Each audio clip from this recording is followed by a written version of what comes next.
আমি মনে করি যে একটা বড় ধরনের ক্রাইসিস ম্যানেজমেন্ট এখন দরকার সরকারের। যে পৃথিবীকে আরেকটা 1930 সনের যে গ্রেট ডিপ্রেশন কিংবা মহামন্দা সেদিকে এগিয়ে যাচ্ছে কিনা, এরকম কথাবার্তা এসছে। তাহলে সেই ক্ষেত্রে আমাদের মতো একটা ভালনারেবল অর্থনীতিতে, ভালনারেবল এই জন্য বলছি যে আমাদের আর্থিক আয়ের সোর্সগুলো কিন্তু খুব সীমিত।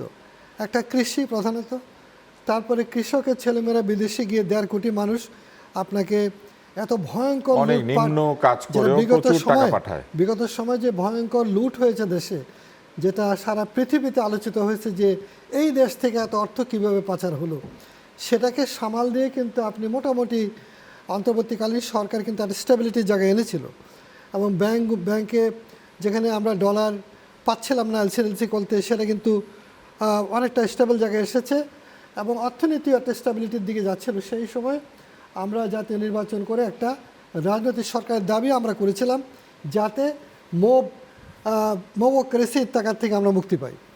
এখন যেহেতু একটা জনগণের সরকার, নির্বাচিত সরকার, সেটা আমার আরেক বন্ধু, ব্যবসায়ী বন্ধু আছেন যিনি চেম্বারের একজন নেতা, আমরা কিন্তু চাইব যে স্টেবিলিটি, তার সাথে যদি সরকার ব্যবসা সহায়ক নীতিমালা করে এবং ব্যবসাকে সহায়তা করে, ইন্ডাস্ট্রিকে সহায়তা করে, তাহলে কিন্তু ব্যবসারে যে উৎপাদন করবে, ইন্ডাস্ট্রিগুলো উৎপাদন করবে, তাতেই তো আপনার গ্রোথ হবে। আপনি যদি এখন সরকার তার ব্যয় হ্রাস করতে না পারে, যদি আপনার রপ্তানি কমে যায়, যদি আপনার রেমিটেন্সও আমাদের এই মধ্যপ্রাচ্যে যা হচ্ছে তাতে কিন্তু যে কোনো সময় রেমিটেন্সে বড় রকমের আঘাত আসতে পারে। আমি মনে করি যে একটা বড় ধরনের ক্রাইসিস ম্যানেজমেন্ট এখন দরকার সরকারের। যে এখানে আমাদের খাদ্য নিরাপত্তা, জ্বালানি নিরাপত্তা এবং আয়ের নিরাপত্তা। আয়ের নিরাপত্তাটা কেন বললাম?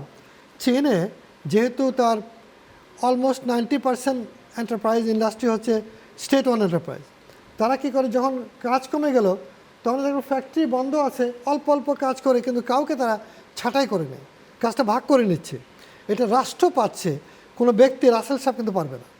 ফলে রাষ্ট্রকে এখানে একটা ইমার্জেন্সি ম্যানেজমেন্টেরও কিন্তু চিন্তা রাখতে হবে। যদি এই ধরনের অবস্থা হয়, যুদ্ধকালীন অবস্থা হয়, ন্যাচারাল ক্যালামিটিস হয়, তাহলে আমরা কীভাবে চালাবো? অতএব এখন যেটা মানুষের যে আয়ের অবস্থা, তাতে যদি সরকার অ্যাব্রাপ্টলি কোনো রেভিনিউ বাড়িয়ে দেয়, রাজস্ব কিংবা ট্যাক্স বাড়িয়ে দেয়, এটা কিন্তু কোনো ভালো কাজের কাজ হবে না। সেজন্য সরকারকে এমনভাবে রাখতে হবে যাতে লোকদের আয়ের জায়গাটায় সমর্থনটা থাকে, পণ্যের মূল্য যেন না বাড়ে। দরকারে সরকার তার কাটল করবে, সরকার তার অপ্রয়োজনীয় বিশাল বিশাল, ওই যে উনি বললেন যে ব্রিজ আছে, দুদিকে রাস্তা নাই, এরকম বহু প্রকল্প আমাদের এখানে হয়েছে, হচ্ছে এবং আগামীতে হবে। যে প্রকল্প প্রেমে মানুষ, আমাদের প্রশাসন কিন্তু মশগুল, কেন প্রকল্প যদি বাড়ানো যায় তাহলে বিদেশ ভ্রমণ, কমিশন অনেক পাওয়া যায়, যে প্রকল্পটা হয়তো টোটালি দরকারও নাই। চীনের মতো কমিউনিস্ট কান্ট্রিতে আরএন লেডি নামে একটা অর্থমন্ত্রী ছিলেন, তিনি বলছিলেন কোনো যদি অপ্রয়োজনীয় প্রকল্প আনছো তাহলে চাকরি কিন্তু যাবে, দেল বি পানিশড। বাংলাদেশে কিন্তু বিগত সময় 15 বছরে প্রকল্প প্রেমে মশগুল ছিল সবাই। যেটা 100 কোটি টাকা দরকার, সেটা অ্যাপ্রিসিয়েট করা হতো যদি 1000 কোটি টাকা করা যায়। ওই সব অফিসাররা খুব পেত, বাবা পেত, তুমি ভেরি এফিসিয়েন্ট, তুমি 100 কোটি 1000 কোটি টাকা বাড়াইতে পারছো, তার মানে তুমি অনেক ক্যাপেবল। কিন্তু এখন অবস্থাটা এরকম যে টোটালটা কিন্তু আমি মনে করি যে বাংলাদেশে যে ভিত্তির উপরে গ্রোথ দেখিয়ে বলছে যে আমরা এত লোন নিতে পারি, দ্যাট ওয়াজ টোটালি ফলস। বেশিরভাগ আমরা এই আলোচনায় আসবো।